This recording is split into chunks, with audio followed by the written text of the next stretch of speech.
সাইয়েদনা মুসা আলাইহিস সালাম জিজ্ঞেস করলেন, ইয়া রাব্বি, আল্লাহ আপনার কি ঘুমে ধরে না? আল্লাহ বললেন, কোনো কথা বলা যাবে না, দুইটা গ্লাসের ভেতরে পানি নাও, পানি ভর্তি গ্লাস নিয়ে তুর পাহাড়ের উপরে দাঁড়াও। সাইয়েদনা মুসা আলাইহিস সালাম দাঁড়ালেন, আল্লাহরে আবার জিজ্ঞেস করলেন, আল্লাহ আমি জিজ্ঞেস করলাম কি আর আপনি করতে বললেন কি? আল্লাহ বললেন, কথা বলো না, যা বলেছি তাই করো। তো মুসা আলাইহিস সালাম কিছু বলতে পারে না, পানি নিয়ে দাঁড়িয়ে রইলেন। মুসা আলাইহিস সালামকে আল্লাহ বললেন, তুমি দাঁড়িয়ে থাকো, আর ঘুম রে বললেন, ঘুম তুই মুসারে ধর।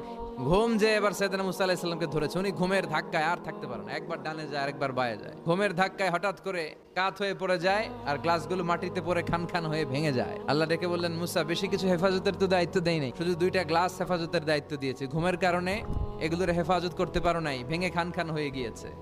আমি যদি তোমাদের মতো ঘুমিয়ে যেতাম, তাহলে পৃথিবীর সাথে সূর্য লেগে, সূর্যের সাথে চন্দ্র লেগে গোটা মহাবিশ্বটা এভাবে গ্লাসের টুকরার মতো খান খান হয়ে যেত রে মুসা। এজন্য লা তাখুযুহু সিনাতুন ওয়ালা নাওম, আমার ঘুমেও ধরে না, ঘুমের আগে যে তন্দ্রা আসে ওইটাও ধরে না।